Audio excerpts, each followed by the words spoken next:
अस्सलाम वालेकुम। प्रोग्राम आईना के साथ ताहिर अहमद भट्टी आपकी खिदमत में हाजिर है।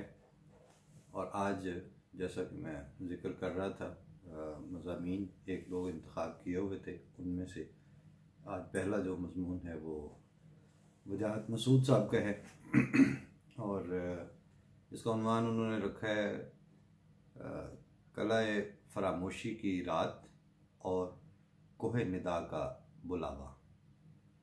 इनको अल्लाह ताला उम्र और सेहत से नवाजे। ये नस्तालीक उर्दू में लिखते हैं और लिखते चले जाते हैं और इनको अपना उसलूब इतने तयक्कुन से पेश करने की तौफीक मिलती है कि अब वो एक अपनी सतह से नीचे उतर के आकर समझाने की इन्हें ज़रूरत नहीं पड़ती।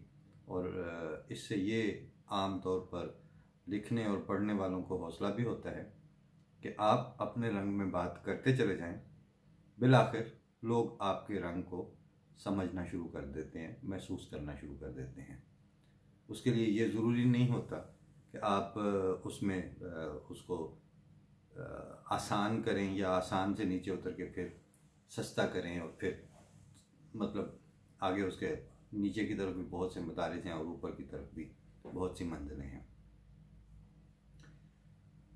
मज़मून उनका शुरू करते हैं। लिखते हैं कि बैठे बैठे हमें क्या जानिए क्या याद आया, इश्तिआल और इन्फ़िआल के इस मौसम में गैर ज़रूरी ख्याल आराई से परहेज़ मुनासिब है। ये कुछ बरादर बुज़ुर्ग अयाज़ अमीर ही का हिस्सा है कि बजोग की फसल में भी शौक के अंगारों को हवाए वारफ्ता से सुलगाए रखते हैं। सारे अल्फाज आपको लग रहे होंगे जैसे हैं, तो जगह जगह मैं बहरहाल इसके तशरीह करके उसका जायका भी ख़राब ना करूं, लेकिन फिर भी बजोग उन दिनों को कहते हैं कि जब हालात बहुत मंदे हो चुके हों, तो उन दिनों में भी कहते हैं कि वो शौक के अंगारों को गुज़रे ज़मानों की हवा से सुलगाए रखते हैं।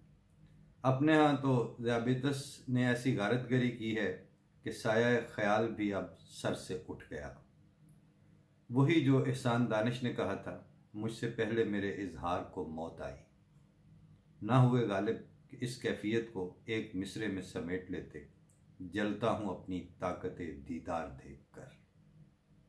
देखिए 19वीं सदी में वज़ीर अली सबा लखनऊ के इंतज़ा की पेशबीनी यूँ करते हैं, बुत बने हैं साहिब जन्नार कैसर बाग में।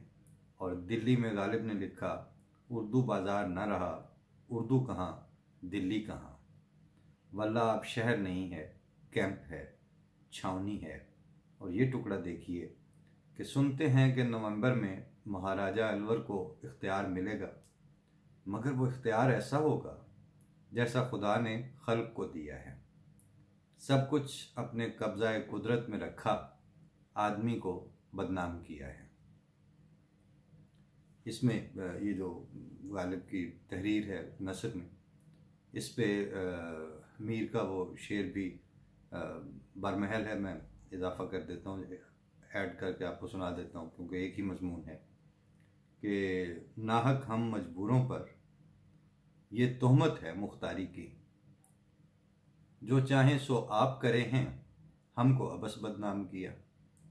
गज़ब खुदा का ऊपर तले 3 दफ़ा कालम का दिन आया और कालम नहीं लिखा गया। अब तो आपको एतबार आ जाना चाहिए कि दरवेश एक मोहताज तबा गोशा नशीन है, हाथ को सरहाना किए आफियत का तलबगार है। कहीं मुचेटा बढ़ जाए तो एक तरफ हट के खड़ा हो जाता है। हक की गवाही ज़ेर लब देता है, कलम को जहमत नहीं देता। उन्होंने साफ कह दिया, और जब एक बंदा बता दे कि भाई मैं यहाँ तक है, इससे आगे नहीं, तो फिर उस पर कम से कम गिला नहीं होता। वो असद मोहम्मद ख़ान ने उनकी किताब आई तो उसका उन्होंने नाम रखा था खिड़की भर आसमान। तो उबैदुल्लाह अलीम मरहूम ने उस पर, जैसे हम असर थे तो एक दूसरे पे जुमलेबाजियाँ चलती रहती थी, तो उन्होंने जब शुरा और अदिबा की मजलिस जमी हुई थी उनके यहाँ, उसमें उस किताब का जिक्र आया तो कहते हैं एक काम असद मोहम्मद खान ने खूब किया कि उन्होंने उतना ही आसमान लिखा जितना उन्हें नज़र आया। खिड़की भर नज़र आया तो अपनी किताब का उन्होंने खिड़की भर आसमान ही लिखा। बिल्कुल वो बात मुझे इसलिए याद आई कि इन्होंने अपने बारे में खुद साफ लफ्ज़ों में कहा है कि अब आपको यकीन आ गया होगा कि दरवेश कहीं मुचेटा बढ़ जाए तो एक तरफ हट के खड़ा हो जाता है और हक की गवाही ज़ेरे लब देता है, कलम को जहमत नहीं देता। ये जो 21वीं सदी के 20वें बरस में सितंबर की शफक ढल रही है, इस महीने की 20 तारीख को ऐसा मंजर देखा कि आंखें चुधिया गईं। हवाए दिल के लिए हरीम नाज में खिड़कियां खुली, मगर दिल मरहूम ऐसा मर्दम गुजीदा है कि आईने से डरता है। साकी फारूकी ने ठीक कहा था, तुम अपने चरागों की हिफाजत नहीं करते। कैसा कैसा जौहर हमने खाक में मिला दिया और खसो खाशाक की सनागरी करते रहे। ज़मीन मगर यहाँ की ऐसी जरखेज़ है कि हर रात की कोख से एक नया सूरज तराश लाती है। अब देखिए, ये दो नाकाबिले इस्लाह बूढ़े किस गज़ब के मुग़ल बच्चे हैं। एक का सीना चाक चाक हो चुका, दरीदा दिल में नामालूम कै बार रफुगरी हुई है। जलावतनी, बंदी खाने, तौहीन, अताब सब देख चुका। दूसरे की जवानी दुश्नाम की बौछार और सलासल की छनकार में खो गई। ये जरदारी साहब और नवाज शरीफ साहब का जिक्र खैर फरमा रहे हैं। रफ़ीक हयात जान की बाजी हार गई। ज़ुबान की जुम्बश पसे दीवार तशद्दुद की गवाही देती है, मगर दोनों ऐसे हटेले हैं कि मादरे गीती की पुकार पर लब्बैक कहने से बाज नहीं आते। खुद गर्दन ज़दनी हैं और नाजो नाम में पली औलाद को मय मर्द अफ़गने इश्क की सलाह देते हैं।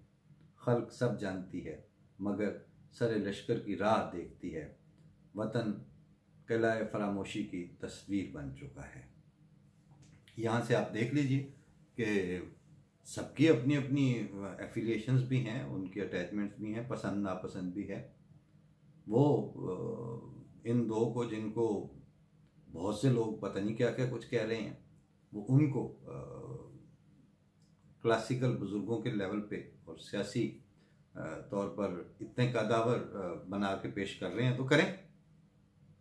हमें उनकी जहाँ ज़ुबानदानी और उससे इख्तलाफ नहीं है, लेकिन मौक़िफ़ से इख्तलाफ हो सकता है। कला फरामोशी का कुछ बयान हो जाए। उर्दू ज़ुबान में इस तारीख़ी तलमीज़ ने फहमीदा रियाज़ के नावल से तारुफ़ पाया। कदीम ईरान के सूबा खोजिस्तान के इस इलाके में उन सियासी कैदियों को रखा जाता था जिन्हें खल्क़ खुदा की याददाश्त से गायब करना मकसूद होता था।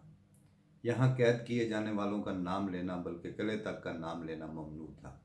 रिवायत के मुताबिक 6वीं सदी ईस्वी में नेशापुर के फ़लसफ़ी मुज़द्दक़ को नौशेरवां के हुक्म पर उसी किले में कत्ल किया गया था। वतन अज़ीज़ के ज़मन में किला फरामोशी की तलाज़माकारी मुनासिब हाल नहीं, क्योंकि मार्च 2011 में जस्टिस जावेद इकबाल जैसे शोहराए आफाक इंसाफ परवर मुनसिफ की सरबराही में फरामोश किए गए अफराद की बाजियाबी के लिए एक कमीशन कायम किया गया था, जिसने अपने फ़राइज़ का निसफ़ हिस्सा बआहसन खूबी अंजाम दिया। हज़ारों अफराद बाजियाब हो चुके, अलबत्ता कमीशन ने अभी ज़िम्मेदारी के तयन का उक़दा बार नहीं किया। विक्टर ह्यूगो ने नेपोलियन सोम के फ्रांस की हुकूमत संभालने पर एक मज़मून कलमबंद किया। उन्वान था एक जुर्म की तारीख़। 1852 में लिखा जाने वाला यह मज़मून खुद साख्ता शाह फ्रांसिस नेपोलियन सोम की मौत के बाद 1877 में शाया हो सका। इसके एक जुमले को बहुत शोहरत मिली। जुमला ये था कि जिस ख्याल का वक्त आ चुका हो उसे फ़ौज के लश्कर भी नहीं रोक सकते। इन्होंने इस वक्त की फ़ौज और उसके सामने सीना सपर, इनके ख्याल में जो जरदारी और नवाज शरीफ और मौलाना फजलुर रहमान है, वो इसको इस पे अप्लाई करते हैं। हम इसका मतलब कुछ और लेते हैं कि जिस ख्याल का वक्त आ चुका है उसे फ़ौज के लश्कर भी नहीं रोक सकते। अब ये कैसे मालूम किया जाए कि किसी ख्याल का वक्त आ चुका या अब्र स्यार ने जानिब कोसार बदस्तूर छावनी डाल रखी है। इसका एक नुस्खा तो अहले मगरब बयान करते हैं कि इक़्तिदार जिस ख्याल से खाइफ हो वही ख्याल मोतबर होता है। हम अहले मशरक़ कुछ दास्तानवी मिजाज रखते हैं। हमारे अस्तूर में कोहे निदा का तस्वुर मिलता है जहाँ से या अखी की सदा पर कदम बेकरार हो जाते हैं। यहाँ मुझे ब्रेख्त को याद करने की इजाज़त दीजिए। जर्मन तमसील निगार ने कहा था, सच उतना ही आगे बढ़ता है जितना हम उसे आगे धकेलते हैं। सच को आगे बढ़ाने वालों का निशान दरवेश अर्ज़ किए देता है, सच लावारिस नहीं होता। हम भी अर्ज़ करते हैं कि वाकई सच लावारिस नहीं होता। ख़िज़ां के कितने ही मौसम गुजर जाएं, सच की टहनी पर बरगोबार ज़रूर आता है। और अल्हम्दुलिल्लाह हम तो खैर बरगोबार आता देखते भी हैं। सच के मुकाबिल आने वालों की जड़ें आर्जी मफाद की दलदल में होती हैं। जी बिल्कुल, सच के मुकाबिल आने वालों की जड़ें आर्जी और वक्ती मफाद ही की दलदल में होती हैं। ठीक 60 बरस पहले किसी ने हुसैन शहीद सोहरवर्दी को 6 बरस के लिए किला फरामोशी की समत रवाना किया था। सोहरवर्दी की विरासत ख़त्म नहीं हो सकी। 40 बरस पहले किसी ने कहा था कि भुट्टो की सियासत ख़त्म हो चुकी, ये दावा करने वाले बेनिशान हो चुके। चूँकि ये दावा करने वाले आर्मी डिक्टेटर थे, वो तो बेनिशान होते हुए नज़र आ रहे हैं, लेकिन ख़ुद भुट्टो और उसकी सियासत कहाँ कहाँ से गुरेज पा और कहाँ किस किस रंग में अपने रंग फीके कर चुकी और दिखाई भी दे रहे हैं कि अब उनमें वो जान नहीं है। ये बात अपनी जगह है। 20 बरस पहले एक साहब फरमाया करते थे कि नवाज शरीफ और बेनज़ीर भुट्टो को सियासत में वापस आने की इजाज़त नहीं दी जाएगी। दोनों खल्क़ खुदा की पजीराई में वापस आए। ख़त तनसीफ के दूसरी तरफ रावी ठीक इसी तरह खामोश हो चुका जैसे कोहे निदा की सदा से मुंह फेरने वाले पत्थर हो जाते हैं। सिर्फ इतना इसमें अर्ज़ करना है कि वो दोनों खल्क़ खुदा के हुजूम में वापस आए और खल्क़ खुदा अब किस सतह तक पहुंच चुकी, ये भी कोई लिखेगा ही और वक्त भी बताएगा। किला फरामोशी की रात के अंधेरे से जमहूरियत की सदा बुलंद हो चुकी। हबीब जालब ने खल्क़ खुदा के बारे में कहा था, उठें कि ना उठें ये रज़ा है उनकी। कुल जमाती कॉन्फ्रेंस ने वतन की मुआशी, सियासी और ख़ारजी उफ्ताद पर बर वक्त आवाज़ उठाई है। हुनर यही तो कफ़े कूज़ा गर में होते हैं। जी बिल्कुल, उनका पूरे का पूरा कालम हमने पेश कर दिया। कफ़े कूज़ा गर के हुनर से भी इनकार नहीं है, लेकिन इज्तमाई बदकिस्मती है कि हमें हसन कूज़ागर जैसे कूज़ागर नहीं, बल्कि हमारे कूज़ागर नवाज शरीफ, मौलवी फजलुर रहमान और आसिफ ज़रदारी हैं। और वो जो प्याले और बर्तन तराशना चाहते हैं उसमें मिट्टी हमारी इस्तेमाल होगी, लेकिन दुकानदारी उनकी औलाद की होगी।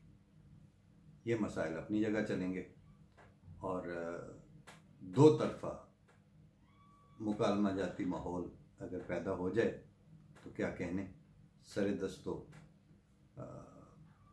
एक सदा लगती है, वही मिसरा उठाने वाले हैं, वही बात करने वाले हैं और उनके अंदर वतन की, हुकूमत की, रियासत की मिट्टी पलीद हो रही है और खाऊं किधर की चोट, बचाऊं किधर की चोट के मिस्ताक हमारा समाजी और सियासी मंजरनामा अब कुछ ऐसी भयानक शक्लों की तरफ बढ़ रहा है। उसमें से उम्मीद ढूंढने के लिए इन जैसा हौसला चाहिए। अल्लाह ताला सबको ऐसा हौसला तो दे या ना दे, वो उसका इख्तियार है, लेकिन दुआ कर सकते हैं कि ख्वाब देखने की तौफीक सबको मिले और जो हेड काउंटिंग करवा के आमद और नास की अपने इक़्तिदार और अपनी एस्पायरेशंस का पेट भर रहे हैं, उनको भी कुछ अपने तौर पर शर्म आए और वो भी कुछ लिखने पढ़ने या इन जैसा लिखा हुआ जो है उसको पढ़ने वाले बन जाएं, फिर है शायद दो तरफा मुकालमे की फ़ज़ा हो। अभी तो बयानिया उतारा जाता है, मुसल्लत किया जाता है, वो चाहे एक तरफ से हो या दूसरी तरफ से। बयानिया पब्लिक से उठ के ऊपर नहीं जा रहा, उन पर उतारा जा रहा है। एक शेर के साथ इख्तिताम करता हूँ। उतार इनमें कोई अपनी रोशनी यार, कि लोग थक गए जुल्मत से अब बहलते हुए। फ़ी अमान अल्लाह। अस्सलाम वालेकुम।